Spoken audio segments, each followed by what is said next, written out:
Hello everyone, कैसे हैं आप लोग। अच्छा मौसम है, अच्छी स्टीरियो केमिस्ट्री चल रही है। आई होप कि आप सब एंजॉय कर रहे होंगे।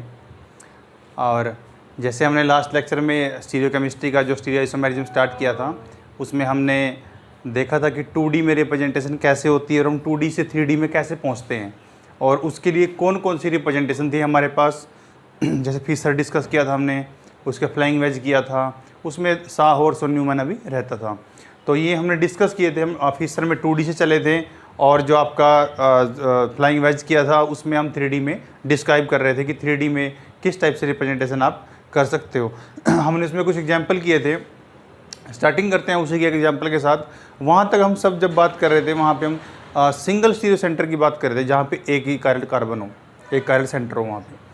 अब आज हम एक दो एग्जाम्पल करने के बाद जो स्टार्ट करने जाएंगे वो है 2 मोर देन 1, जहाँ भी होगा 2 3 कितना भी हो सकता है, वो कितने कायरल सेंटर होंगे, तो वहाँ कौन से मॉडल से हम डील करेंगे, कैसे पता चलेगा कि अब यहाँ पे 3D में किस टाइप से जाना है।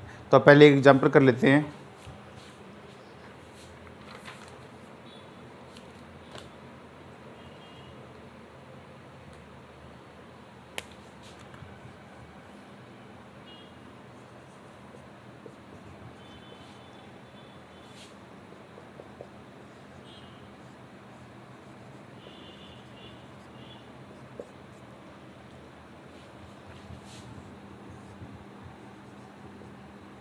आपके पास ये डिफरेंट कंपाउंड्स दिए हुए हैं, और आपको बताना है कि इन सब में आपस में रिलेशन क्या है।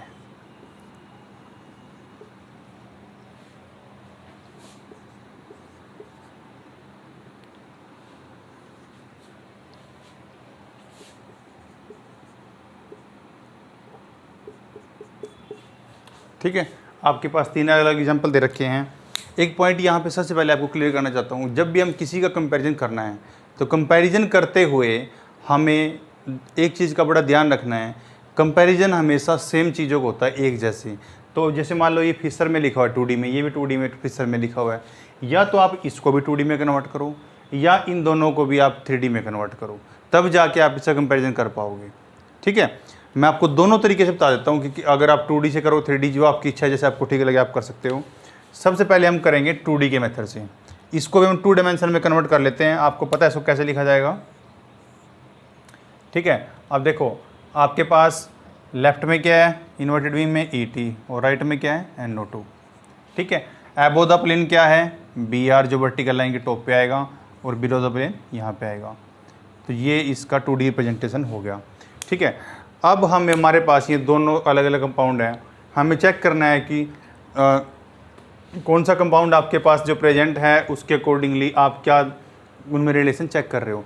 आपने कल 2D रिप्रेजेंटेशन जब पढ़ते फिशर के रूल पढ़े थे, तो हमने आपको बताया था कि अगर आपका ओड नंबर ऑफ चेंजेस के बाद कंपाउंड बनता है तो एनिसोमर बनेगा, और अगर इवन नंबर ऑफ चेंजेस से बनता है तो सेम होगा। अब देखते हैं इससे ये बनाने में कितने चेंजेस करने पड़ेंगे। देखो सबसे पहले हमें देखना है कि उसमें क्या क्या चीज़ें। देखो यहाँ पे NO2 नीचे है, Cl यहाँ पे है, तो यहाँ पहले ही इंटरचेंज करते हैं। सबसे पहले हमने फर्स्ट इंटरचेंज किया यहाँ पे इंटरचेंज किया हमने, 1 नंबर बोल दिया इसको। उसके बाद जो कंपाउंड बना है ये दोनों सेम रहेंगे, Cl और ये आपका NO2। ठीक है, एक चेंज तो हो गया। उसके बाद जो दूसरा आपका है यहाँ पे है, यहाँ पे ET और BR भी रिवर्स हैं, तो आपको एक चेंज यहाँ पे करना पड़ेगा, सेकंड नंबर का। उसके बाद आपके पास यही कंपाउंड बन गया, ET BR Cl NO2, तो बन गया आपके पास कंपाउंड नंबर 2। तो ये कंपाउंड नंबर जो 2 बना है वो कितने चेंजेस के बाद बना है, 1 2, तो क्या हो गया, इवन। इसका मतलब 1 और 2 का आपस में रिलेशन रहेगा होमोमर, सेम है दोनों वो।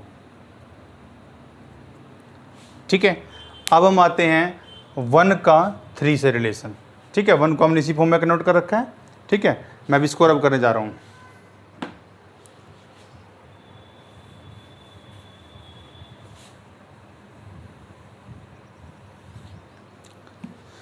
देखो उसमें क्या है आपके पास, उसमें हमारे पास है NO2 इस साइड पे है। ठीक है, हम पैसे से पहले यही करते हैं, ये दोनों आपस में करते हैं इंटरचेंज। इनके इंटरचेंज से जो कंपाउंड बनेगा वो होगा NO2 और EtBrCl। ठीक है, अब आप देखो उसमें और क्या डिफरेंस रह गया है। Br और Cl बीच में एक इंटरचेंज होगा, उसके बाद कंपाउंड बन गया NO2 Et and Br, sorry Cl आएगा, अब यहाँ पे इंटरचेंज हो गए हैं और यहाँ पे Br। क्या यही कंपाउंड है ये सेम? तो इसका मतलब क्या है, ये कितने चेंजेस करने पड़े हमें? एक चेंज तो यहाँ पे किया था और सेकंड हमने यहाँ पे किया, तो ये भी 2 चेंजेस के बाद आ गया, तो इसका मतलब इवन है। इसका मतलब 1 और 3 भी आपका होमोमर है।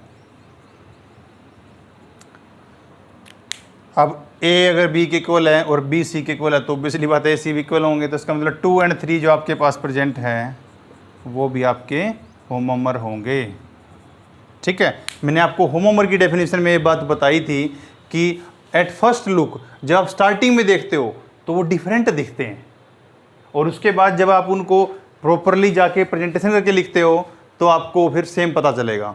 तो which look at first sight it looks different but they are same, ये होमोमर की डेफिनेशन हमने बताई थी। यहाँ देखने से तो अलग अलग लग रहे थे, अब हमने करके देखा तो रिप्रेजेंट सेम आए सारे, तो इसका मतलब आपका 1 2 3 आपस में क्या है, होमोमर्स हैं। ये तो मैंने आपको तरीका बताया कि अगर आप इसको भी 2D में कन्वर्ट करके कर सकते हो, एक तो ये तरीका है। दूसरा तरीका हम आपको बताते हैं कि 3D में कैसे कर सकते हैं।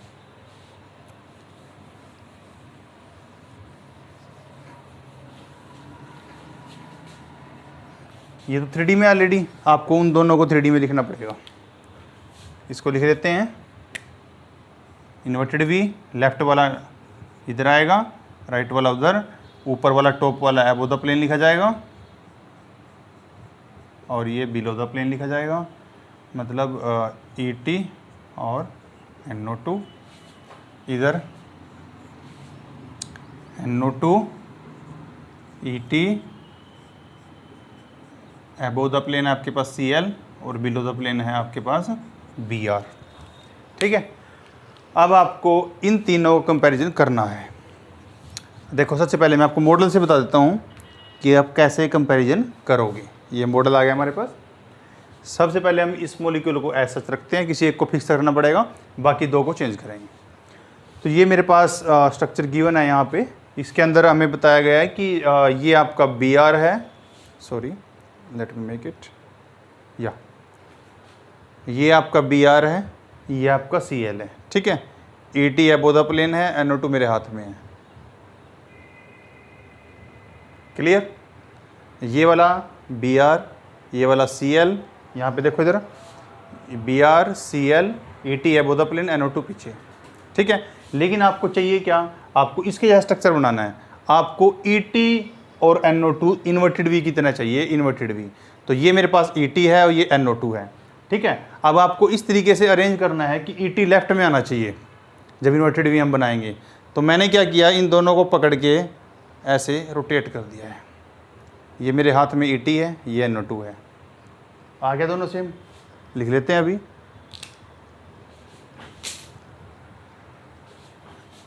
आपके पास ये आया Et और ये NO2। ठीक है, ये तो आ गया। अब आपको अबो बिलो वाले ग्रुप देखने हैं कि कौन सा ग्रुप अबो गया, कौन सा ग्रुप बिलो गया, वो देख लेते हैं अभी।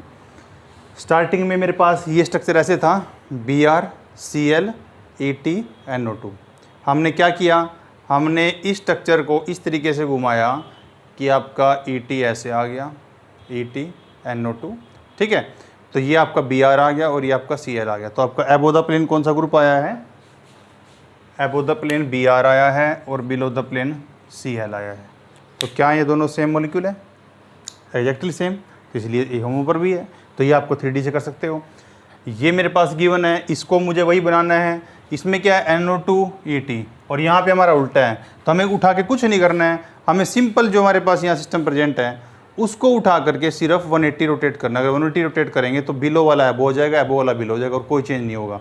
180 मतलब सिंपल आपको बोर्ड में बताऊँ तो ये है मेरे पास ऐसे, इसको ऐसे करना है बस आपने 180 रोटेट कर देना। तो जो अबव था वो बिलो चला जाएगा, जो बिलो अबव चला जाएगा। तो अगर मैं इसको ऐसा करते हैं तो हमारे पास बनेगा EtNO2 और अबो द प्लेन अब क्या हो जाएगा Br और बिलो द प्लेन क्या हो जाएगा Cl। देखो यही है ना सेम, ठीक है, हो गया आपके पास तीनों सेम।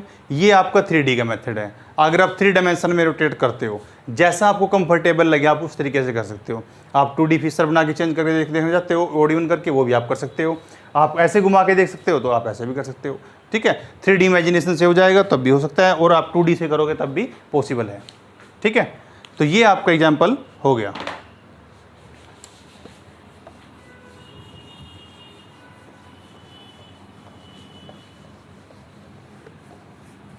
अब आपके पास जो अब तक हमने कंपाउंड किए थे सभी ऐसे किए थे जिनमें कायरल सेंटर एक ही था। अब कंपाउंड्स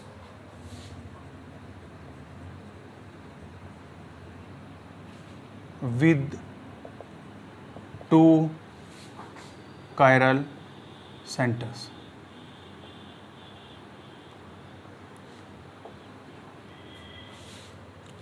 देखो बच्चा, इसमें आपको एक चीज़ ध्यान से करनी है। यहाँ पे जब अब तक मैं ऐसे लिखता आया था, यहाँ पे हम लिखते थे कोई एक कंपाउंड बना देते थे ऐसे, यहाँ पे 4। अब अगर यहाँ 2 सेंटर होंगे तो इस टाइप से बनेगा, ठीक है। यहाँ पे कुछ भी हो सकता है A B X Y X dash Y dash ऐसे, ठीक है। अब इस तरह का अगर कोई भी सिस्टम आपके पास प्रेजेंट है, अब तक जो हमने पढ़ा था वो हम ये पढ़ते थे कि इसको अगर हमारे पास सिस्टम अगर सारा है सिर्फ यही होता, यहाँ पे एक आइटम होता ना, पूरा कंपाउंड ना होकर के जो सेंटर ना होता, तो हम सिंपल इसको कैसे लिख सकते थे, इन्वर्टेड वी बनाते थे, उसमें लेफ्ट वाले को लेफ्ट, राइट वाले को राइट, एबो वाले को ऊपर और नीचे वाले को बिलो, ऐसे लिखते थे। लेकिन अब 2 सेंटर हो गए हैं, अब कैसे डिसाइड करेंगे कि हमारे पास कौन सा एबो कौन सा बिलो, कैसे डिसाइड करेंगे? तो उसके लिए उसने एक सिंपल सिस्टम बताया है इसके लिए कि अगर आपको ऐसा कहीं कोई सिस्टम आता है तो आपको क्या करना है, ये जो लाइन है ये वाली, इस पूरी लाइन को आपने इन प्लेन रखना है, एक प्लेन में, किसी प्लेन में रखना है अपने इसको, ठीक है। जो आपके ग्रुप लेफ्ट में प्रेजेंट हैं, ये लेफ्ट में है, ये ग्रुप आपके जाएंगे बिलो द प्लेन। जो ग्रुप आपके राइट में प्रेजेंट हैं, मैं लिख देता हूँ राइट हैंड साइड, वो आपके जाएंगे अबो द प्लेन। अभी देख लीजिए, मॉडल से बताएंगे, आपको अच्छे से क्लियर हो जाएगा, ठीक है। तो अगर मैं इसको इसी तरीके जैसे इन्होंने बोला है, इसको अगर बना के देखता हूँ तो कंपाउंड देखते हैं कैसा बनता है। उसने कहा इसको एक प्लेन में रखना है, ये एक बीच वाली लाइन होगी, और जो दोनों साइड हैं उनको एक प्लेन में लाने के लिए मुझे ऐसा करना पड़ेगा, ठीक है। और मैं यहाँ से खड़ा होकर मॉलिक्यूल देख रहा हूँ, अगर इस साइड से देख रहा हूँ मेरी तरफ बी पहले आता है, उधर फिर ए आता है, तो ये आपका एक प्लेन में मैंने लिख दिया, बोर्ड के प्लेन में आ गया। अब कहता है आपको इसको रिप्रेजेंट करना है। इसको रिप्रेजेंट हम कैसे करेंगे, मैंने आपको बता दिया कि अगर आपके पास जो ग्रुप प्रेजेंट हैं लेफ्ट में उनको बिलो लिखेंगे, और जो ग्रुप प्रेजेंट है राइट में उनको एबो लिखेंगे। यहाँ भी सेम करेंगे, ठीक है। अब बी के सेंटर के साथ क्या है, एक्स डैश, और इस साइड क्या है, वाई डैश है, वो द प्लेन। यहाँ पे लेफ्ट में क्या है, एक्स, और राइट में क्या है, वाई। तो ये रिप्रेजेंटेशन हो गया। अब ये रिप्रेजेंटेशन है, अब तक तो पढ़न था, अब तक तो फ्लाइंग में सिंपल कर रहे थे। इसका नाम होगा साहॉर्स प्रोजेक्शन। साहॉर्स प्रोजेक्शन, साहॉर्स ने ये प्रोजेक्शन दी थी कि जब आपके पास मोर देन 1 कायरल सेंटर होगा तो आप इस तरीके से रिप्रेजेंटेशन करते हैं। हम इसको सिंपल ऐसे भी लिख देते हैं कई बार, पर उसका मतलब वही होता है, उसका अंडरस्टूड है वो मतलब, ऐसे कई बार लिखा होता है X Y, X dash Y dash B A, ऐसे। तो ये आपके साथ अंडरस्टूड है कि जो लेफ्ट में जा रहा है वो आपका बिलो द प्लेन ही है, जो राइट में है वो आपका अबो द प्लेन ही है। यहाँ भी लेफ्ट राइट ऐसे, जो आपका इस सिस्टम के अंदर प्रेजेंट है, इस एक प्लेन के, ये सारे आपका विद इन द प्लेन है। तो ये आपके पास रिप्रेजेंटेशन हो गया साहॉर्स रिप्रेजेंटेशन। साहॉर्स रिप्रेजेंटेशन में आपको सिर्फ यही चीज़ ध्यान रखनी है कि आपको जो ये आपकी वर्टिकल लाइन है ये पूरी की पूरी इन प्लेन आएगी, और जो आपके ग्रुप्स उस पर बने हॉरिजॉन्टल पे, जो लेफ्ट में है वो बिलो द प्लेन रहेगा, जो राइट में है वो अबो द प्लेन रहेगा। ये साहॉर्स का मॉडल था, ठीक है। इसी को साहॉर्स मॉडल बोला जाता है। अब इसी में ये मैंने आपको रिप्रेजेंटेशन बताई। अब इसके कुछ एग्जांपल करके देखते हैं।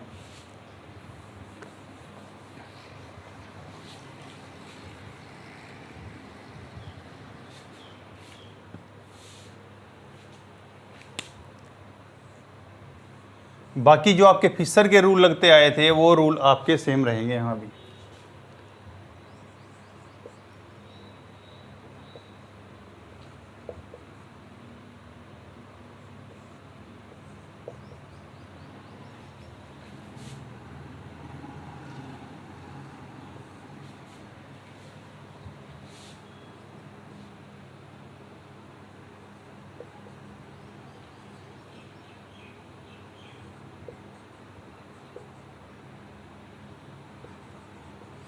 ये आपके पास दो मॉलिक्यूल हैं अलग अलग, आपको बताना है इनमें क्या रिलेशन है। ठीक है, तो अगर हम यहाँ से देखें तो दोनों में क्या डिफरेंस आ रहा है। अगर मैं इस मॉलिक्यूल को पूरे के पूरे को 180 degree within the plane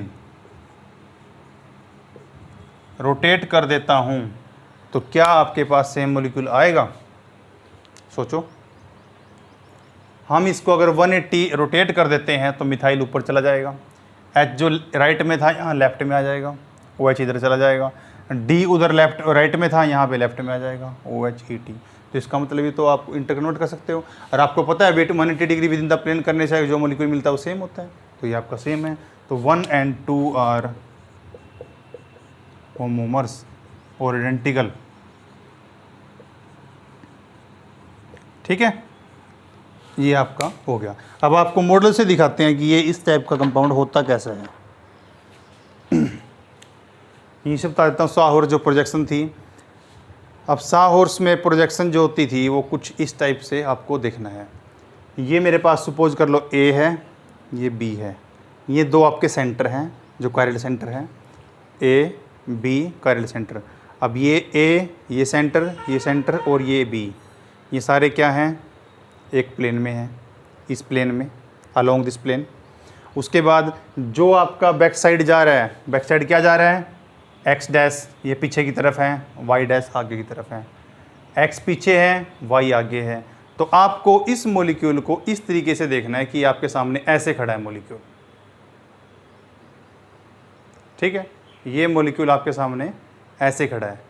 इस मॉलिक्यूल में आपको उधर से क्या दिख रहा है? ये दोनों आपकी तरफ हैं, इसीलिए मैंने इन दोनों को वाई डैश को और वाई को अबव द प्लेन दिखाया, क्योंकि टुवार्ड्स द ऑब्जर्वर हैं ये। और ऑब्जर्वर को उधर से दिख रहा है कि ये वाइट वाले मेरी तरफ है, पीछे की तरफ है, अवे फ्रॉम द ऑब्जर्वर है। तो अवे फ्रॉम द ऑब्जर्वर को हमने क्या दिखाया है? Below the plane. ठीक है, अब इसके बीच में क्या है? आपके दो सेंटर हैं और आपके ए बी जो आपके एक प्लेन में आ रखे हैं। तो इस तरीके से ये आपका अरेंजमेंट है। अब इसको मैं चाहे जब मैंने इस बोर्ड पे यहाँ बनाया तो यहाँ भी हम इसको ऐसे बना सकते हैं, क्योंकि आपके पास में सिंपल रिप्रेजेंटेशन ऐसे कर दिया, एक्स डैश वाई डैश ये लिखे हुए हैं, लेकिन मॉडल का एग्जैक्ट रिप्रेजेंटेशन यही रहेगा। ये आपका कंप्लीट मॉडल। ठीक है, इस सिस्टम के लिए। अब जैसे आपका ये वाला ग्रुप था यहाँ पे ये, ठीक है, अब उसने अगर हम इसकी इस तरीके से रिप्रेजेंट करके देखते हैं इस सिस्टम को, तब भी हमें एग्जैक्टली पता लग जाना था, क्योंकि ऐसे बनाएंगे तो ET और मिथाइल, ET यहाँ आएगा, मिथाइल यहाँ पे आएगा। ठीक है, उसके बाद D और OH, D आपका यहाँ आएगा, OH यहाँ पे आएगा, H यहाँ पे आएगा और OH आपका यहाँ पे आएगा। तो आप किसी भी सिस्टम को इस तरीके से साहौर्स में कन्वर्ट करके देख सकते हैं। ये आपका सिंपल रिप्रेजेंटेशन हो गया कि आप साहौर्स को कैसे देखोगे। ठीक है, आगे एग्जाम्पल करेंगे, आपको और भी अच्छे से क्लियर हो जाएगा।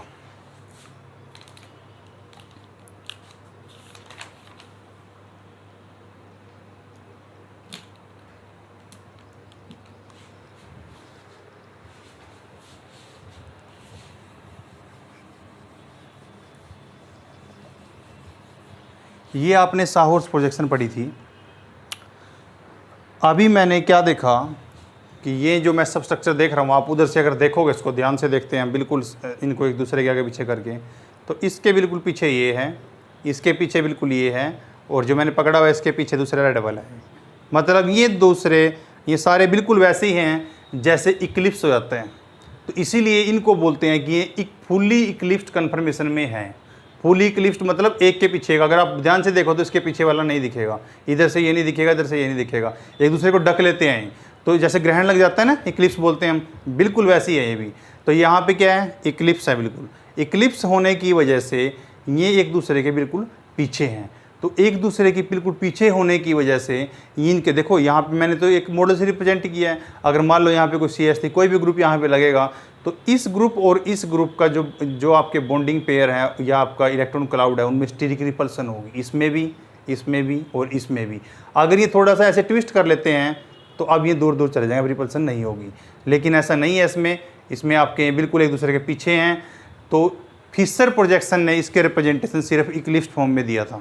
मतलब आपके पास जो ये ग्रुप प्रेजेंट था, इसी एक दूसरे के सारे इक्लिप्स्ड हैं। एक्स की डैश के पीछे एक्स है, वाई डैश के पीछे वाई है, ए के पीछे बी है। तो एक दूसरे के बिल्कुल आगे पीछे हैं, तो ये दोनों एक दूसरे के आमने सामने जाते हैं। तो इनके बॉन्डिंग पेयर और इनका जो बल्क है, स्टीरिक रिपल्सन हो जाती है उसमें। उसकी वजह से ये आपकी जो मॉलिक्यूल है ये उतना स्टेबल नहीं माना जाता इक्लिप्स्ड फॉर्म में। ठीक है, तो फिशर प्रोजेक्शन की सिर्फ ड्रॉबैक यही थी, limitation of Fisher projection. Fisher projection में आपके पास जो भी मॉलिक्यूल बना हुआ गिवन है वो इक्लिप्स्ड फॉर्म में ही आपके पास एक्सप्लेन किया गया है, और इक्लिप्स्ड फॉर्म तो स्टेबल नहीं होती, वो तो स्टेबल नहीं है।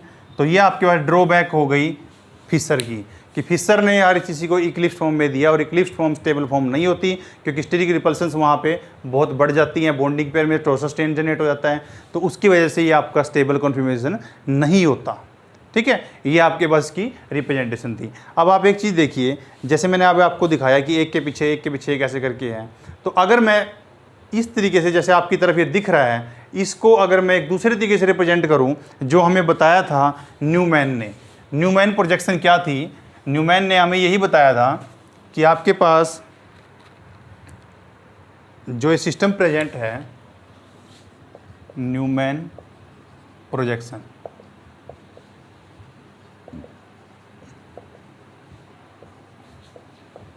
ठीक है। न्यूमैन प्रोजेक्शन ने क्या बताया था कि जैसे आप इसको अपनी तरफ से खड़े होकर अगर देख रहे हैं, सपोज करो आप बी वाली साइड आपकी तरफ है, ये आपके पास बी है, ये ए है, ये आपका वैसे ही X dash Y dash X और वाई इस टाइप से है। ठीक है, अगर आप वहाँ से खड़े हुए देख रहे हैं तो आपको ये वाली एटम, ये एटम, ये एटम, ये चारों दिखेंगे। तो आप सबसे पहले इसको ऐसे एक सर्कल बना लीजिए। ठीक है, इस सर्कल बनाने के बाद सेंटर में एक एटम है। ठीक है, आपको उसके बाद 3 एटम और दिख रहे हैं, ऐसे और ऐसे। एम आई राइट? ठीक है, आपका सेंटर है, आपको 3 एटम ऐसे दिख रहे हैं, मैंने ड्रॉ कर दिया आपके 3 एटम। उसके बाद मैं इनके नाम लिख देता हूँ। इसका सपोज बी है, इसका एक्स डैश है, इसका वाई डैश है। ठीक है, अब आपको आगे से ये एटम दिख रहे हैं, लेकिन पीछे वाले तो दिख नहीं रहे। तो इस एटम के पीछे ये एटम ढक गया बिल्कुल, तो इसको तो हम शो कर ही नहीं सकते पीछे। उसके बाद ये आपको सिर्फ, ये भी एक दूसरे के पीछे हैं। तो मतलब अगर मुझे ड्रॉ करना हो तो हम इसको इस तरीके से ड्रॉ कर पाएंगे। ये वाई हो गया, ऐसे इसके पीछे एक्स आ गया, और इसके पीछे आपका ए आ गया। अब एक चीज़ यहाँ से आप नोटिस करने की है कि आपके पास ये आगे वाला सेंट्रल एटम दिख रहा है, पिछले वाला आपने एज्यूम करना है। पीछे भी ऐसे सर्कल मानना है कि उसके ऊपर 3 लगे हुए, लेकिन आप सेंट्रल एटम नहीं दिखा पाओगे। सेंट्रल एटम बिल्कुल उसके पीछे जा कर के है, तो वो आप दिखा नहीं सकते। इस टाइप की प्रोजेक्शन को हम बोलेंगे न्यूमैन प्रोजेक्शन। ये हमारे पास न्यूमैन प्रोजेक्शन थी। अब आप एक चीज़ यहाँ पे नोटिस किया, आपको दिख भी रहा होगा, ए के बिल्कुल पीछे बी है, वाई डैश के पीछे वाई है, एक्स डैश के पीछे एक्स है। तो इसका मतलब इसीलिए हम बोल रहे हैं कि ये इक्लिप्स्ड कन्फर्मेशन है, एक दूसरे की मतलब इक्लिप्स्ड हैं एक दूसरे के लिए। तो ये सारे इक्लिप्स्ड कन्फर्मेशन की वजह से ये स्ट्रक्चर इतना स्टेबल नहीं होता। अब फिर कौन सा स्टेबल होगा? ऐसा स्ट्रक्चर जिसमें मैक्सिमम दूरी पे हो सके। अब मैंने आपको ये दिखाया, ये। उसके बाद अगर मैं इस प्रोजेक्शन में इस सिस्टम को 180 रोटेट कर देता हूँ ऐसे, तो अब आप देखिए आपका जो रेड से कंपैरिजन कितना दूर हो गया, 180 दूर चला गया। ये आपका इससे कितना चला गया, 180। ये आपका इससे कहाँ चला गया, 180। तो ये एंटी हो गए एक दूसरे के। अभी इक्लिप्स थे, अभी क्या हो गए, एंटी। तो ये कन्फर्मेशन मोस्ट स्टेबल कन्फर्मेशन मानी जाती है in general. Again I am telling, in general हम ये बोल रहे हैं। उसके बाद जहाँ पे अगर कोई और फोर्सेज एग्जिस्ट करेंगी तो उसके अकॉर्डिंग ये वेरी भी कर सकता है। लेकिन आपको इन जनरल अभी समझना है, इन जनरल सभी के लिए अगर आप कंपैरिजन आए तो anti will be most stable and fully eclipsed will be least stable. ठीक है, तो ये आपका एंटी बन गया। तो अगर मुझे एंटी आपका न्यूमैन प्रोजेक्शन में दिखाना हो तो हम एंटी को कैसे दिखाएंगे? आप क्या कीजिए, ऐसे सर्कल बनाइए, सेंटर लीजिए, ये आ गया। आप फर्स्ट वालों को ऐसे ऐसे लिख लीजिए, B X dash Y dash. उसके बाद हमने 180 रोटेट किया, मतलब जो आपका ए था 180 ओके कहाँ चला जाएगा? यहाँ पे ए चला जाएगा। वाई डैश का जो वाई था वो कहाँ चला गया? यहाँ पे। एक्स डैश का जो आपका एक्स था वो कहाँ चला गया? यहाँ पे। तो सारे आपके कहाँ पहुँच गए? 180 एक दूसरे के लिए। अगर इन दोनों का मैं एंगल देखें, ये एंगल ये 180 है, इन दोनों का एंगल देखें 180 है, इन दोनों का एंगल देखें आपस में 180 है, तो ये 180 डिग्री के एंगल पे हो गए एक दूसरे से। तो अब ये मैक्सिमम स्टेबल है, मतलब ये आपकी एंटी फॉर्म है। ठीक है, तो इसीलिए एंटी फॉर्म सब ज़्यादा स्टेबल होती है और इक्लिप्स्ड फॉर्म सबसे लीस्ट स्टेबल होती है। ठीक है, ये आपके पास आ गया कि आप न्यूमैन प्रोजेक्शन को कैसे डिनोट कर सकते हो। ठीक है, अब हम एक एग्जांपल ऐसा करेंगे इसमें हम सारी प्रोजेक्शन दिखाएंगे जहाँ से हम चले थे और जहाँ तक हम पहुँचे।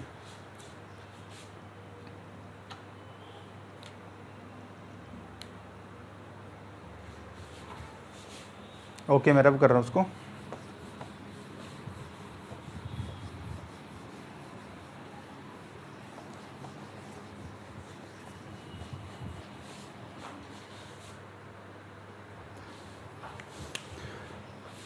ये हम सबसे पहले बनाते हैं फिशर।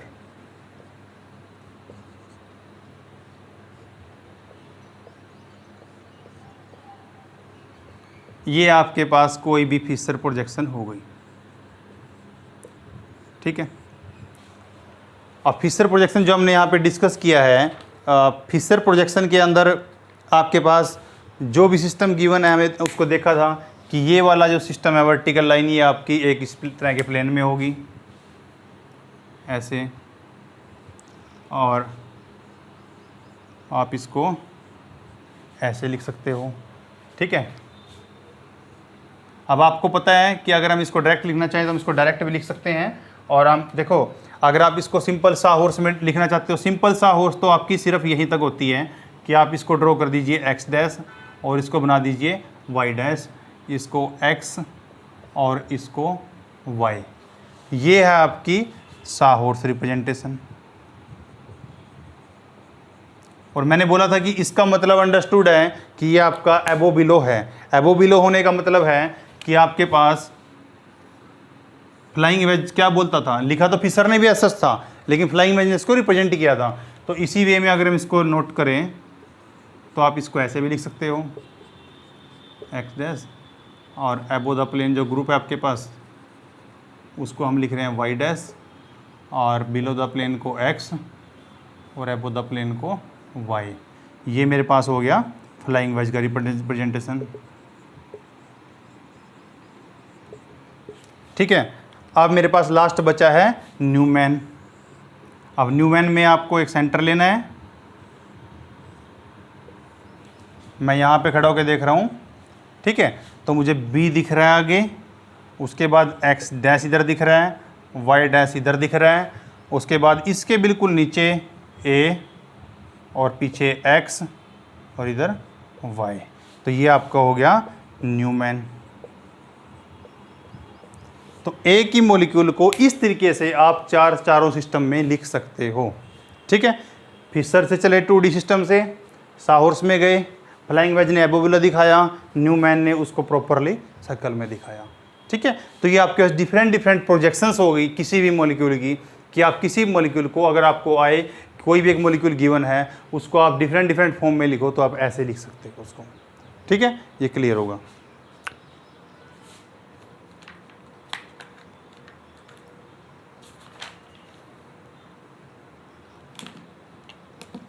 अब हम बहुत सारे एग्जाम्पल करते हैं, आपको अच्छे से क्लियर होगा।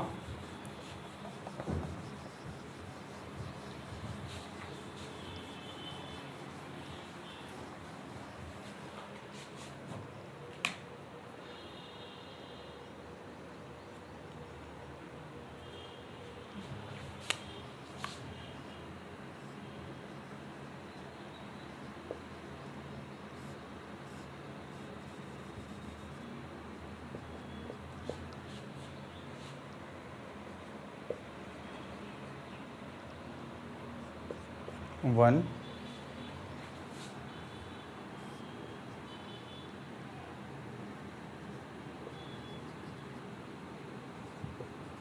ये आपका 2 है और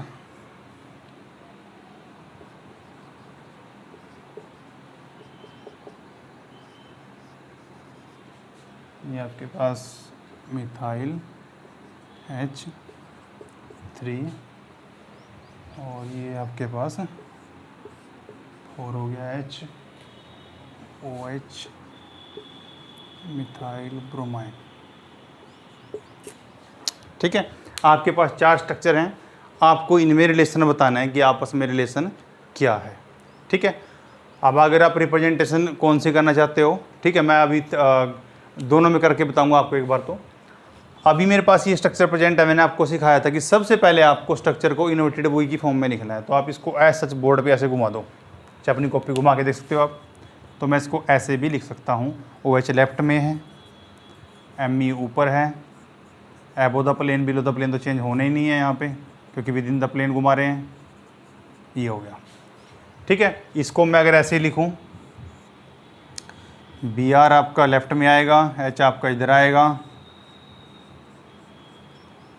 आपका मिथाइल एबो द प्लेन और OH आपका बिलो द प्लेन। और ये तो आपका ऑलरेडी लिखा हुआ ही है, Br OH, above the plane क्या है Me और बिलो द प्लेन क्या है H। इसको भी लिख लेते हैं इसी फॉर्म में। मिथाइल आपका लेफ्ट में, H आपका राइट में, एबो द प्लेन में आपका OH है, बिलो द प्लेन में आपका H है। ठीक है, तो ये आपके पास हो गया। अब हमें इनका आपस में कंपैरिजन करना है। ठीक है, आपको डिफरेंट स्ट्रक्चर दिए हैं कि इनका आपस में क्या रिलेशन होगा। तो मैं इसको कॉमन मान लेता हूँ, इसके अकॉर्डिंग इसको एक मान के बाकी सबको हम चेंज करेंगे 3D में। आपको मॉडल से बताते हैं इसके बारे में, ध्यान समझना है। ठीक है, सबसे पहले मेरे पास ये स्ट्रक्चर है, ये मेरे पास OH Me डिफरेंट है, या ये स्ट्रक्चर मेरे पास गिवन है। तो हम बात करते हैं, आपके पास ये स्ट्रक्चर गिवन है, ये ब्रोमीन है रेड कलर का, वाइट कलर का हाइड्रोजन है छोटा सा। ठीक है, इसलिए मैं छोटे वाले को चूज किया है, BRH। एबो द प्लेन आपका मिथाइल है और बिलो द प्लेन आपका OH है। अब आपको लाना क्या है, देखो मेरे हाथ में ऊपर मिथाइल है, ये वाला आपका मिथाइल है और ये वाला आपका OH है पीछे की तरफ। ठीक है, इस स्ट्रक्चर के अकॉर्डिंग। और हमें लाना किस फॉर्म में है, आपका OH और Me आपका लेफ्ट में आना चाहिए। मतलब जो OH नीचे वाला है ये आपका इधर आना चाहिए, ऐसे मैं इसको ऐसे घुमा रहा हूँ, ऐसे। ये आपका आ गया OH, ये आपका Me, ये ब्रोमीन, ये H। तो कैसा स्ट्रक्चर बना, लिखते हैं इसको। आपने इसको रोटेट किया तो इससे कैसा स्ट्रक्चर मिला आपको, OH Me, ये तो बन गया। हम इन दोनों को इन्वर्टेड बी वालों को तो ले आए, उसके बाद Br पीछे है और H आगे है। तो एबो द प्लेन आपका आया H और बिलो द प्लेन आया आपका Br। यहाँ मैं इसको एबो बिलो कहीं भी लिख सकता हूँ 3D में, कोई प्रॉब्लम नहीं है। मैं इसको यहाँ लेफ्ट में भी एबो लिख सकता हूँ, बिलो उसका मतलब एबो ही रहेगा। ठीक है, आप इसको कंफ्यूज मत हो जाना। तो अभी मेरे पास ये स्ट्रक्चर बन गया।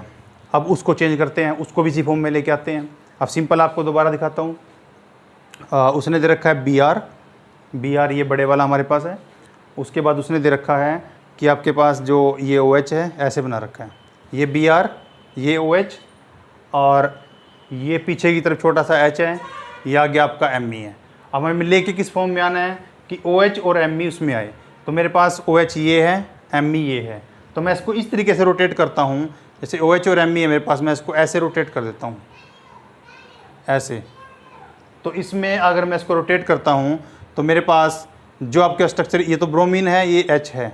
ठीक है, ये मेरे पास जो स्ट्रक्चर गिवन था पहले, जिस टाइप से हमने बनाया था मॉलिक्यूल, ये मेरे हाथ में है जो ये OH है, ये वाला OH। और हम किसको रोटेट कर रहे हैं, जो ऊपर Me गिवन है उसको इस साथ रोटेट कर रहे हैं, ऐसे ऐसे। तो जब मेरे पास OH और Me के बाद जो मॉलिक्यूल बनेगा वो कुछ ऐसा होगा, OH। ठीक है, ये आपका आ गया OH और इधर आपका Me आ गया। अब above the plane red colour का Br है और बिलो द प्लेन आपका छोटा सा ये H है पीछे जो वाइट कलर का है। ये इस टाइप से आपका चेंज हो गया। तो ये आपका अलग टाइप का एक मॉलिक्यूल बन गया। और लास्ट में वाला आपको गिवन ही है ऑलरेडी, अब उसको चेक करना है हमें उसको इस फॉर्म में कैसे लाएंगे। अब देखो इसको मैच मान रहा हूँ, इसको मैं बी आर मान रहा हूँ, मैं इसको आपका सॉरी ओ एच सिस्टम ले रहा हूँ या इसको मिथाइल ले रहा हूँ। तो मैं सिस्टम आपको सिंपल समझाता हूँ पहले कि आपको मान लो मैंने इसको एम ई लिया है, इसको एम ई लिया है और आपका एच कहाँ है, एच मेरे पास छोटा सा ही है, तो मैंने इसको ऐसे रख लिया एम ई एच। ठीक है, आपका आगे की सॉरी इसमें कुछ एम ई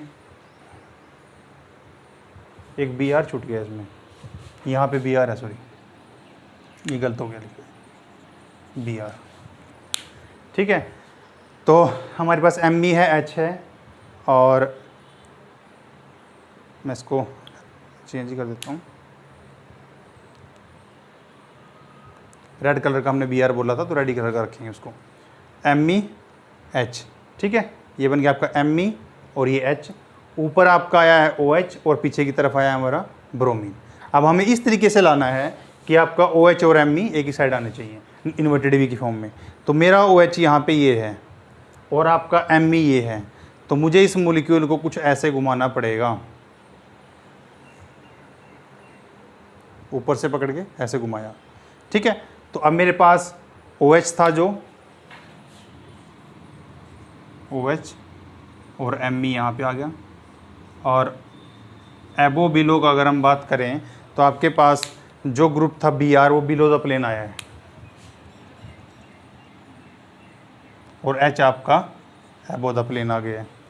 तो अब आपके पास ये सारे स्ट्रक्चर बन गए हैं अलग अलग। अब हमें देखना है कि ये आपस में क्या रिलेशन है। ठीक है, हमें पता है अगर ये सेम होंगे तो होमोमर लिखेंगे, अगर ये डिफरेंट होंगे तो उसके अकॉर्डिंगली अब देखेंगे कि इमेज बन रही है कि नहीं बन रही है। ठीक है, अब यहाँ तक आपको क्लियर हो जाना चाहिए। अभी फर्स्ट स्ट्रक्चर ऐसा कंपैरिजन करते हैं, O H M E, O H M E. ठीक है, यहाँ तक।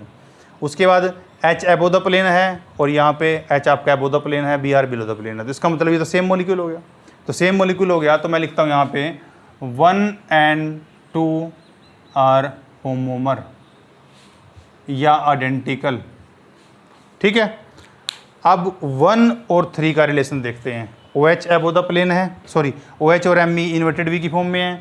उसके बाद एच एबो द प्लेन है, B R below the plane है, यहाँ पे उल्टा है, बी आर और एच है। इसका मतलब क्या है, अगर मैं इस मॉलिक्यूल को के आगे एक मिरर इमेज लगाता हूँ इस प्लेन के अलोंग, मिरर इमेज अगर इसकी बनाता हूँ मैं, तो आपको क्या मिलेगा, आपको यहाँ पे एक प्लेन लगाने पे एम ई तो एम ई की जगह मिलेगा, ओ एच इधर मिलेगा, लेकिन जो एबो था वो आपको उसमें बिलो दिखेगा और जो बिलो था वो आपको एबो दिखेगा। तो इसका मतलब क्या है, ये दोनों एक दूसरे की इमेज हैं। ठीक है, इमेज बन रही है दोनों की। इसके सामने अगर मैं इस मॉलिक्यूल को मिरर में ला के रख दूं तो आप देखो जो अलोंग द प्लेन होता है वो तो चेंज होता ही नहीं, सिर्फ चेंज क्या होता है, जो एबो बिलो होता है, जो प्लेन के अलोंग नहीं होता वो चीज़ चेंज होती है। तो अगर मैं इसके सामने स्ट्रक्चर ला के रखूँ, जैसे ये हमारे पास कोई स्ट्रक्चर है और हम इसको एज्यूम कर रहे हैं कि आपके पास ये यहाँ पे ओ एच है, सॉरी एम ई है, ओ एच है, एच है और बी आर है, ये ऐसे। ठीक है, अगर इसके सामने कोई स्ट्रक्चर आएगा दूसरा मॉडल, तो उसमें ये जो मिरर ये इमेज है इसकी बी आर की, ये इधर आ जाएगी, इधर की तरफ, यहाँ पीछे की तरफ है उसमें इधर उल्टा आगे की तरफ आ जाएगी। तो अगर ये आगे की तरफ आएगी तो मतलब जो B R below the plane था वो हमें आगे की तरफ B R above the plane दिखेगा, जो एच एबो द प्लेन था वो एच हमें बिलो द प्लेन दिखेगा। तो इसका मतलब क्या हुआ कि आपके पास जो एबो बिलो थे वो आपस में इमेज बनाने पे एक दूसरे के इंटरचेंज हो गए। तो इसका मतलब ये वाला मॉलिक्यूल इस मॉलिक्यूल की मिरर इमेज है। अगर ये मिरर इमेज है, फिर सेकंड कंडीशन क्या होती है हमारी, इसको उठा के इसके ऊपर रख के देखना है कि क्या सेम आता है। अगर मैं इस मॉलिक्यूल को उठा के इसके ऊपर रखता हूँ तो ओ एच और एम ई तो मैच कर गए, एच सीट एक ऊपर आ जाएंगे, लेकिन इसमें एबो एच है उसमें एच बिलो है, तो वो एक दूसरे के ऊपर नहीं रखे जा सकते। तो इसका मतलब क्या है, ये नॉन सुपर इम्पोजेबल है और मिरर इमेज भी है। तो आपको पता है अगर कहीं भी non super imposable mirror image अगर कहीं भी होती है तो उसको आप क्या बोलते थे, एनेंशियोमर। तो इसका मतलब 1 and 3 का रिलेशन क्या हुआ आपस में, एनेंशियोमर। ठीक है, आप फोर्थ पे चलते हैं। O H M E same है, O H M E same है, एच एबो द प्लेन है, एच एबो द प्लेन है, B R below the plane है। तो इसका मतलब जो आपके 1 and आपके पास 4 का रिलेशन हुआ वो क्या हो गया, वो भी आपका होमोमर सेम हो गया, आइडेंटिकल मॉलिक्यूल हो गए। ठीक है, तो अगर हम इस तरीके से इनको देखें तो आपके पास 1 के साथ बाकी तीनों का रिलेशन आ गया है। अब 2 और 3 का देखते हैं। अब 1 2 जो सेम है तो इसका मतलब अंडरस्टूड है कि अगर 1 के साथ जो रिलेशन 3 का है वो तो 2 के साथ भी 3 का होगा, तो 1 और 3 भी क्या होंगे, एनेंटियोमर। अब करते हैं आप 2 और 4 का, 2 और 4। अब 2 का रिलेशन जो है वो 3 के साथ कैसा है, एनेंटियोमर।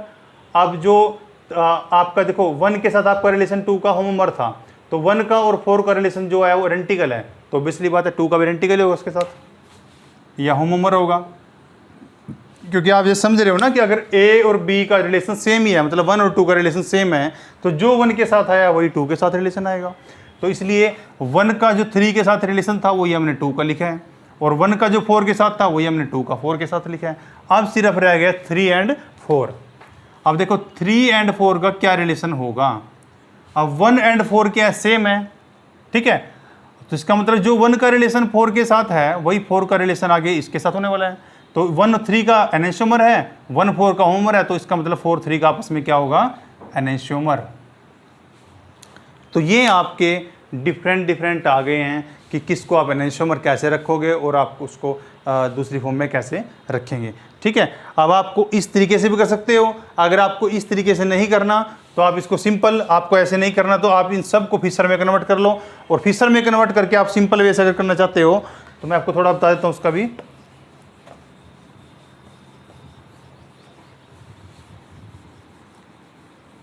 जो भी आपको कंफर्टेबल लगे आप उस तरीके से कर सकते हो। वो तरीका ये रहेगा कि आप इसको फिशर में लिखोगे HOH, सॉरी इसको घुमा के देखेंगे तो OH है इधर, OHMe, और एबो द प्लेन H है, BR बिलो द प्लेन है। ये आपका स्ट्रक्चर ऑलरेडी फिशर में लिखा हुआ है, और ये आपका BR यहाँ पे आ जाएगा, OH यहाँ आ जाएगा, ME एबो द प्लेन, और H आपका ही आ गया।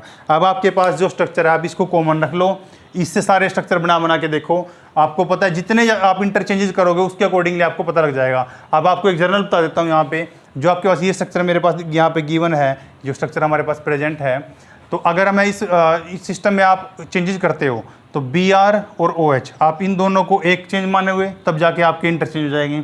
उसके बाद HME को चेंज करोगे तो दूसरा हो जाएगा। तो इसका मतलब आप यहाँ पे एक चेंज यहाँ पे करना पड़ेगा और एक चेंज यहाँ पे, तो आप कितने चेंज कर पाओगे, 2 से जो मॉलिक्यूल मिलेगा वो क्या होगा, सेम, तो इसलिए लिखा 1 और 2 होमो या आइसोमर आइडेंटिकल। उसके बाद आपके 3 गिवन है। अब देखो 3 में अगर हम चलें तो 3 का अगर आप देखो कितने चेंजेस आपको करने पड़ेंगे 3 तक पहुंचने के लिए, वो देखते हैं। अभी आपको सबसे पहले क्या चेंज करना पड़ेगा, आपका BR आपको यहाँ चाहिए, तो आपने एक चेंज किया इन दोनों के बीच में, तो आपके पास एक चेंज से BR OH चेंज हो गए। फिर आपने क्या, OH आपका यहाँ आया, OH और H आपने इंटरचेंज करें, OH और अगर H को आप इंटरचेंज करोगे दूसरा चेंज हो जाएगा। उसके बाद आपका जो OH है बनाने के बाद वो आपका OH यहाँ आ गया, आपका जो इंटरचेंज करने के बाद आपको ऑब्टेन हुआ था वो आपका सिस्टम चेंज हो गया। उसके बाद आपको ME और H फिर उसको OH का दोबारा करना पड़ेगा, तो मतलब आप उस सिस्टम में आप 3 चेंज कर पाओगे। 3 चेंज करने से आपको क्या मिलेगा, एनेंटियोमर। तो इस तरीके से आप डिफरेंट करके इन एग्जाम्पल को फिशर की फॉर्म से भी कर सकते हो। ये आपके ऊपर डिपेंड करता है कि आपने किससे करना है। अगर आपको 3D से करना है 3D से कर लीजिए, फिशर वाला आसान लगता है उससे कर लीजिए। उसमें आपको सिर्फ ओड इवन देखने हैं कि अगर ओड नंबर ऑफ चेंजेज हैं तो आप बोल दोगे एनेंटियोमर है, इवन है तो आप उसको बोल दोगे कि वो सेम है, ठीक है। ये आपके ऊपर डिपेंड करता है। नेक्स्ट एग्जाम्पल करते हैं।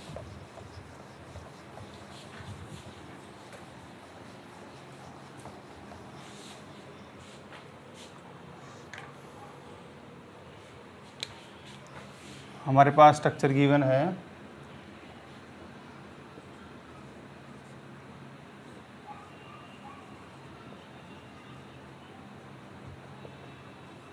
ये गिवन है आपको, और आपको पूछे गए हैं कि डिफरेंट स्ट्रक्चर्स के अकॉर्डिंग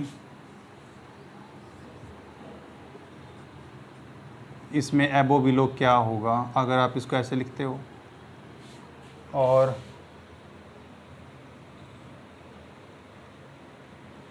ठीक है, आपको यही पूछा है अभी तो सबसे पहले तो हम इसको इन्वर्टेड वी में प्रॉपरली लिखेंगे। तो इन्वर्टेड वी में लिखने के लिए आपको इसको रोटेट करना पड़ेगा, इधर रोटेट करो इसको, रोटेट करके H यहाँ पे आएगा, NO2 यहाँ पे आएगा। उसके बाद एबो में आपका BR आएगा और बिलो में आपका Cl आएगा। ये हो गया, ये आपने इसको इंटरचेंज कर लिया, एक मॉलिक्यूल है। अब आपको ऐसा मॉलिक्यूल बनाना है, तो अब आपको देखो आपको इमेजिनेशन करनी है तो मैं आपको बता देता हूँ। आपको फिर हम एक बार मॉडल दिखाएंगे, आपको अच्छे से क्लियर हो जाएगा। और भी देखो, ये मेरे पास जो मॉलिक्यूल प्रेजेंट है ये H है छोटे वाला, ये NO2 है। उसके बाद ये इंटरचेंज कर देता हूँ आपको बार बार याद रहेगा कि आप ब्रोमीन को रेड कलर में ले रहे थे, वैसे ब्रोमीन थोड़ा पर्पल रेड कलर ही होता है। तो ये H है, ये NO2 है, ये ब्रोमीन आ गया, ये आपका Cl आ गया। अब आपको जो मॉलिक्यूल बनाना है उसमें Cl और Br को इस तरीके से लेके आना है। तो Br ये है, Cl ये है। Cl को लेफ्ट में रखना है, तो मैं इसको एज सच ऐसे घुमा रहा हूँ, Br Cl, Br Cl। तो अब पीछे क्या चला गया, H, और ऊपर क्या आ गया, NO2, H NO2। ठीक है, तो आप इस तरीके से इसको लिख सकते हो। ठीक है, ये आपका 3D रिप्रेजेंटेशन हो गया। तो आपको क्वेश्चन ऐसा पूछा जा सकता है कि आपको इस टाइप से लिखा हुआ है कि आप इसको इस फॉर्म में कैसे लिखोगे। तो हम बीच बीच में एग्जाम्पल करते रहेंगे, आपके रिवाइज होता रहेगा। एक दो एग्जाम्पल और ले लेते हैं। जैसे आपको नेक्स्ट सिस्टम दिया है,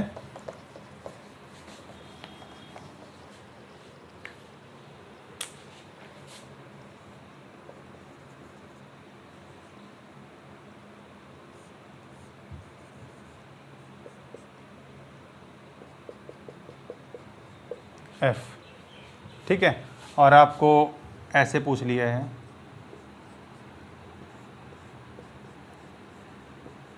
ये आ गया।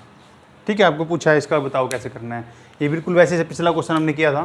तो पहले इसको इन्वर्टेड फॉर्म में प्रॉपरली लिख देते हैं, ऐसे घुमाएंगे तो Cl इधर आएगा, Br इधर आएगा। अब वो बिलो चेंज नहीं होंगे क्योंकि विदिन द प्लेन रोटेट कर रहे हैं। ये आपका फ्लोरीन हो गया। ठीक है, अब आपको जो नया स्ट्रक्चर उन्होंने गिवन है उस स्ट्रक्चर के अंदर आपको दिया है कि आपको जो आपका I और F है आपको इस प्लेन में लिया गया है। तो आपको बताना है Cl Br किस साइड होंगे। ठीक है, मैं आपको बता देता हूँ ये भी एक बार। ये देखिए, ये Cl है, ये Br है। ठीक है, और ये आयोडीन है, ये फ्लोरीन है। और जो फाइनल मॉलिक्यूल है उसमें क्या गिवन है कि आयोडीन आपका इस साइड रखना है। मतलब आपने इस सिस्टम को, जो यहाँ पे ये प्रेजेंट था आपका ये वाला सिस्टम, आप इसको अगर रोटेट करोगे, ये क्या ऊपर आपका अबोव द प्लेन दे रखा है आयोडीन और बिलो द प्लेन आपके फ्लोरीन। तो आपको सिस्टम ऐसे रोटेट करना है कि आयोडीन आपका लेफ्ट में आए और ये आपका इधर आए। तो मैं इस सिस्टम को यहाँ से पकड़ के ऐसे रोटेट कर देता हूँ। ठीक है, तो ये आपके पास जो सिस्टम जनरेट हुआ है, एक मिनट देख लेते हैं इसको दोबारा।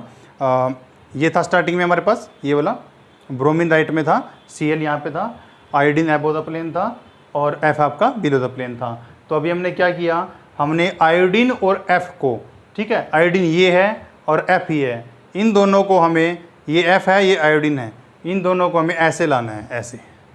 ये आयोडीन आ गया लेफ्ट में और F इधर आ गया, ये आयोडीन ये F। ठीक है, तो Br कहाँ चला गया, बिलो द प्लेन, और Cl कहाँ आ गया, अबोव द प्लेन। तो Br आपका बिलो द प्लेन और Cl आपका अबोव द प्लेन। तो इस तरीके से आप इमेजिनेशन करके इसको आप रोटेट करके देख सकते हैं। हमारे पास बहुत से एग्जाम्पल है, करते रहेंगे आप बीच बीच में, तो आपको अच्छे से क्लियर होता रहेगा। ठीक है, अब हम थोड़ी सी प्रॉब्लम कर लेते हैं जो 2 कायरल सेंटर्स हैं। आपने 1 कायरल सेंटर पे तो बहुत टाइम लगा दिया हमने, इसमें आपको काफ़ी बहुत चीज़ें क्लियर भी हो गई होंगी।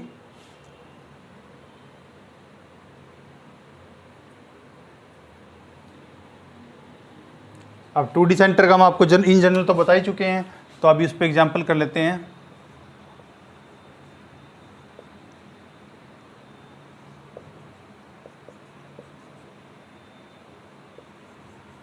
ये आपके पास गिवन है और एक स्ट्रक्चर आपके पास ये गिवन है।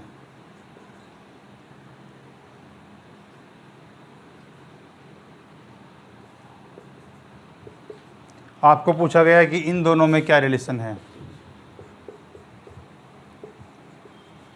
ठीक है, तो आपको इन दोनों में रिलेशन बताना है।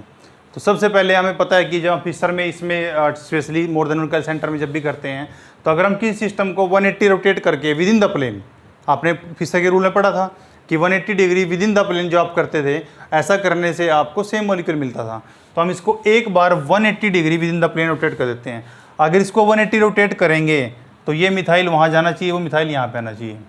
करेक्ट, आपका इस मिथाइल के जो राइट साइड में अभी H था वो उधर जाके लेफ्ट में आना चाहिए, ये आ गया, OH इधर आना चाहिए, H आपका इधर आना चाहिए, इधर आना चाहिए। आप अगर ऐसे देखोगे तो आपको देखने से तो मिरर इमेज भी लग रही होगी है कि ये मिरर इमेज है, ठीक है।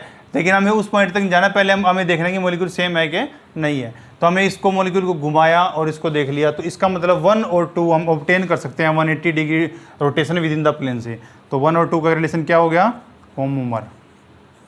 तो आपके आइडेंटिकल मॉलिक्यूल है, सेम है मॉलिक्यूल दोनों, ठीक है। तो इस टाइप से कोई भी एग्जांपल आ सकता है हमारे पास। और करते हैं,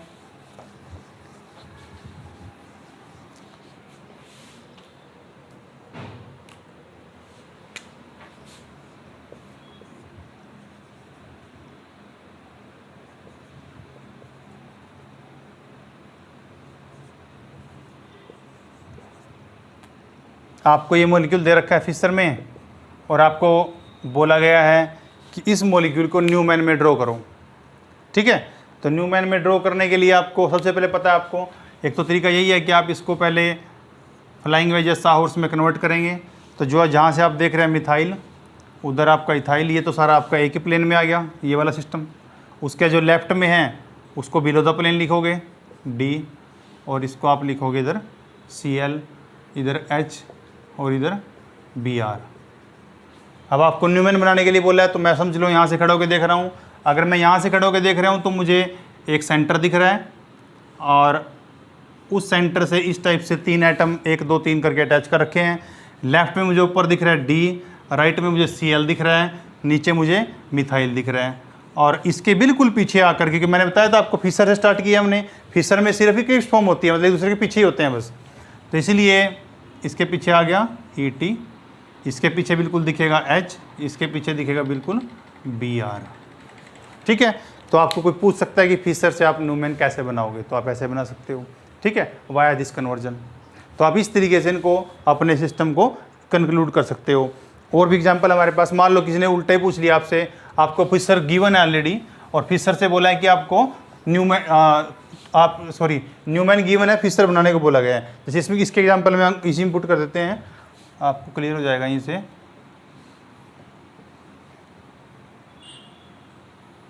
ये हमें एग्जांपल गिवन है Et, इसके पीछे मिथाइल है, और यहाँ पे आपका OH गिवन है, नाइट्रो, OH और नाइट्रो, ये आपको स्ट्रक्चर गिवन है। और आपको बोला है कि इससे फिशर बनाना है, तो उल्टा करना पड़ेगा हमें। तो पहले उस तरह वैसे इसको ड्रॉ करो, ऐसे। आपको इथाइल यहाँ दिख रहा था आगे से, मिथाइल आपको बैक साइड में दिख रहा है। उसके बाद आप इसको बिलो द प्लेन आपको OH दिख रहा है, और उधर एबो द प्लेन आपको NO2 दिख रहा है। यहाँ पे आपको NO2 बिलो द प्लेन दिख रहा है, और उधर एबो द प्लेन आपको OH दिख रहा है, ठीक है। तो आपको ये हो गया। तो अब इसके बाद आपको फिशर तक पहुँचना है। आपको पता था जो ये वाला सिस्टम था, हमने सब एक प्लेन में लिया था ये वाला, तो इसको सिंपल वर्टिकल लाइन पर ड्रॉ कर लो। ऊपर पीछे की तरफ क्या था, Me, और आगे की तरफ हमें Et दिख रहा है, 2 इसमें क्रॉस लगा लीजिए। अब आपको OH वाली साइड इधर दिख रही है लेफ्ट में, नाइट्रो इधर दिख रहा है, और नाइट्रो इधर यहाँ दिख रहा है, और OH आपको यहाँ दिख रहा है। तो ये आपको इस तरीके से आप उल्टा भी आ सकते हो। आपको न्यूमैन गिवन है, तो न्यूमैन से फिशर कैसे आएंगे, फिशर से न्यूमैन भी बना सकते हैं, ठीक है। आपको दोनों तरीके आने चाहिए, आपको क्वेश्चन कैसे भी आ सकता है, ठीक है। तो ये मैंने आपको सिंपल आपका न्यूमैन के अकॉर्डिंग बताया। अब आपको पता है कि ये न्यूमैन में एक दूसरे के इक्लिप्स थे, तो आप फिशर बनाओगे तो आप ऐसा जैसे बना सकते हो। अब आपको दूसरे तरीके से और बताते हैं एग्जाम्पल करके।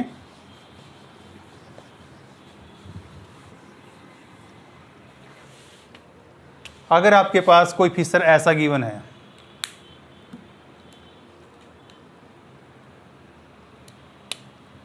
यहाँ एक सेंटर गिवन है, और ये हमारे पास COH BrH,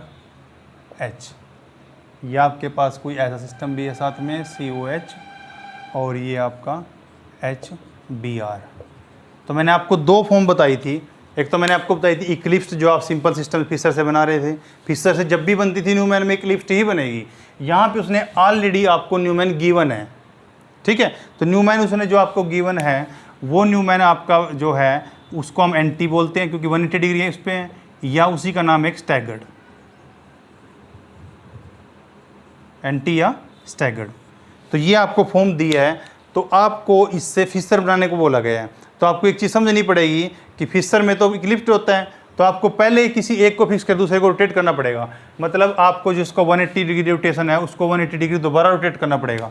अगर इसको 180 डिग्री रोटेट करेंगे दोबारा तो ये वाला ग्रुप यहाँ आ जाएगा इसके पीछे। मतलब पहले वाले को ऐसे बना लो एज सच, जो ऊपर सेंटर गिवन है उसको फिक्स रखेंगे, पीछे वाले को रोटेट करेंगे।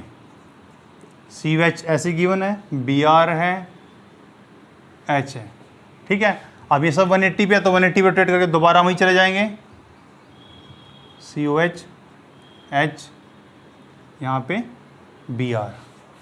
अब आप इससे ईजिली फिशर ड्रॉ कर सकते हो। आपको क्या करना है, फिशर में ऐसे ही बनाओ। दोनों तरीके हैं, तो आप इसको पहले ऐसे करके ऐसे लिख लो। अगर आपको डायरेक्ट समझ आ रहा है तो डायरेक्ट भी कर सकते हो, COH। अब लेफ्ट में क्या है, BR, और एबो द प्लेन क्या है, H, और BR यहाँ पे लेफ्ट में, एबो द प्लेन आपका H। तो आपको पता है ये वाली तो है जो एक प्लेन है, ये एक प्लेन, इस प्लेन में COH, लेफ्ट में BR, उधर आपका H, यहाँ पे आपका BR और इधर आपका H।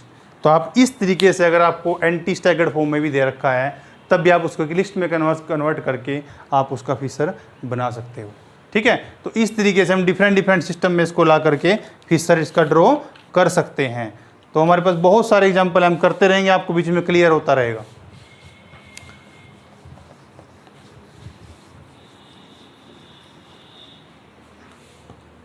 नेक्स्ट एग्जाम्पल दे रखे हैं हमारे पास,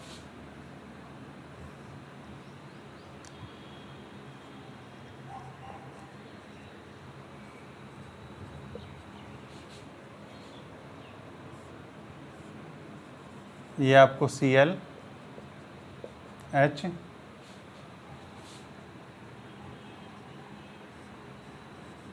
D, ठीक है।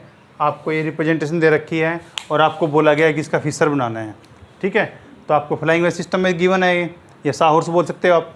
आपको इस सिस्टम में जो गिवन है उससे आपको फिशर बनाना है। अब आप एक चीज़ नोटिस कीजिए, फिशर बनाने के लिए तो दोनों ग्रुप आपके इक्लिप्स होने चाहिए। यहाँ पे तो एंटी है, दोनों अलग अलग है। तो पहले आपको क्या करना पड़ेगा कि एक बॉन्ड को रिवर्स करना पड़ेगा। तो मान लो मैं ये वाला बॉन्ड रिवर्स करता हूँ, इसको फिक्स रखता हूँ, इसको रोटेट करता हूँ, तो मेरे पास स्ट्रक्चर बनेगा। इसको पीछे वाले को लिख देते हैं पहले, जिसको फिक्स रखेंगे COH, बिलो द प्लेन है BR, एबो द प्लेन है तो आपका D। अब इसको मैंने 180 रोटेट किया है तो CHO ऐसे आ गया। 180 रोटेट करने से एबो बिलो सारे चेंज हो जाते हैं। तो एबो वाला था बिलो जाएगा, बिलो वाला एबो जाएगा। मतलब बिलो द प्लेन तो आएगा अब आपका CL और एबो द प्लेन आपका आएगा H। अब बन गया क्या फिशर? अब तो बना, सॉरी फ्लाइंग वेज। फिशर बनाना तो कोई मुश्किल नहीं है, ठीक है। सिंपल सिस्टम लो, यहाँ से खड़े होकर मैं देख रहा हूँ तो CHO और यहाँ पे COH दिख रहा है मुझे, लेफ्ट में CL H, लेफ्ट में BR, उधर D। ये आपका फिशर बन गया। तो आपको न्यूमैन की प्रोजेक्शन कोई भी हो सकती है, एंटी स्टैगर्ड भी हो सकती है, आपकी इक्लिप्स भी हो सकती है, और साथ में जो आपके पास फ्लाइंग वेज है या आपके पास साहॉर्स हैं उसमें भी आपको एंटी दे सकता है। तो आपको क्या करना है, उसको सिर्फ इक्लिप्स में कन्वर्ट करना है अगर आपको फिशर बनाना है तो, ठीक है। तो आपको उसको इक्लिप्स में कन्वर्ट करना पड़ेगा। एक एग्जांपल वो कर लेते हैं।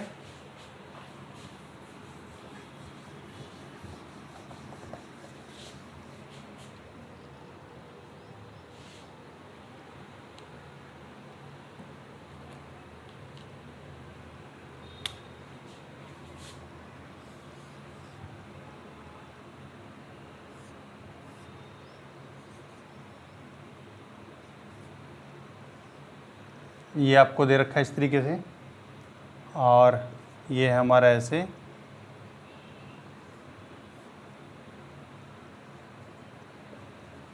तो अगर आप देखोगे यहाँ आपको दिखेगा कि ये एंटी फॉर्म है, एक दूसरे के 180 पे हैं सारे, ये 180 पे, ये 180 पे, तो इसको एंटी स्टैगर्ड फॉर्म लिख सकते हैं हम।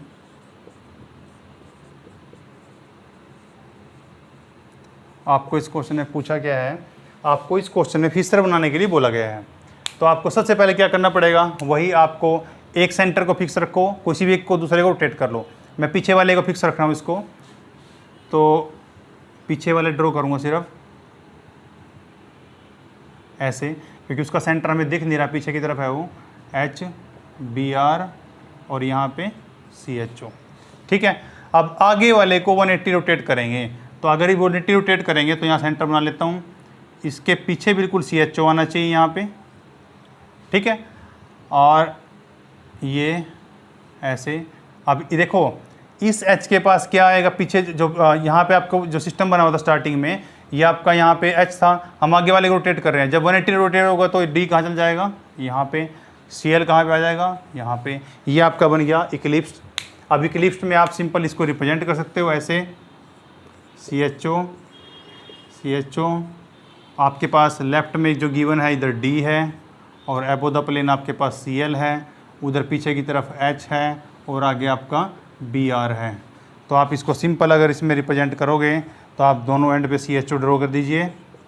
उसके बाद आपके लेफ़्ट में यहाँ D है, यहाँ पे Cl है, यहाँ पे H है, यहाँ पे Br है। तो इस तरीके से आप इसका फिक्सर बना सकते हो। तो आपको कोई भी स्ट्रक्चर किसी भी तरीके से गिवन है, आप उसको स्टीरियोकेमिकली स्टीरियो सिस्टम से आप उसको कन्वर्ट कर सकते हो। एक एग्जांपल वो कर लेते हैं।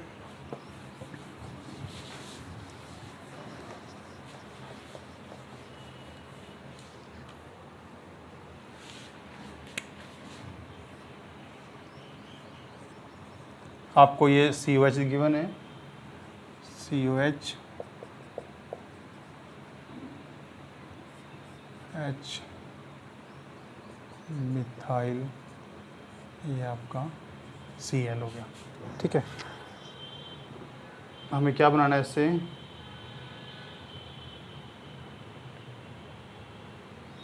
हमें सिर्फ इसकी कन्फ्यूजन बना के देखनी है। तो यहाँ पे COH है जो आपस में क्या है, यहाँ पे दोनों CH आपस में इक्लिप्स्ड हैं। तो अगर इसकी फिशर ड्रॉ करना है तो बड़ा सिंपल सा काम है फिशर ड्रॉ करना। तो दोनों एंड पे COH लिख दीजिए, सॉरी हाँ COH, और इस वाले साइड से खड़े होकर हम देख रहे हैं, यहाँ से तो फर्स्ट सेंटर में इसी को मानूंगा, तो मिथाइल, और इधर Cl, इधर आपका ब्रोमीन, और इधर आपका H। तो इस तरीके से हम इसका फिशर बना सकते हैं। ठीक है, ये स्टैगर्ड अगर आपको इक्लिप्स में इसमें बोल दे कि आपको इसकी एंटी बनानी है या स्टैगर्ड बनानी है, तो आपको कुछ नहीं करना है, आपको सिस्टम एक को सिस्टम कंट्रोल रखो, मतलब एक को फिक्स रखते हैं COH और Me और Cl, इसको फिक्स रखते हैं, दूसरे को 180 रोटेट कर देते हैं। 180 रोटेट करेंगे तो COH ऊपर चला जाएगा, और जो आपके एबो बिलो थे वो आपस में इंटरचेंज हो जाएंगे। अभी तक एबो क्या था, H गया बिलो क्या था, Br, वो आ गया एबो। ये आपका फॉर्म होगी, इसमें एंटी फॉर्म इसकी बना सकते हो। तो इस तरीके से डिफरेंट आप तरीके से कन्वर्जन कर सकते हो। स्टीरियो में आप जितनी ज़्यादा प्रॉब्लम्स करोगे आपको उतना ही इजीली क्लियर होता चला जाएगा। ठीक है, हमने बहुत सारी प्रॉब्लम ली है, और आगे भी जब हम आगे पार्ट कंटिन्यू करेंगे तो हम उसमें लेते रहेंगे। Okay, thank you. इस वीडियो को ध्यान से देखना, अच्छे समझना है, अगर अच्छे लगे तो लाइक सब्सक्राइब जरूर करना है। Okay, thank you.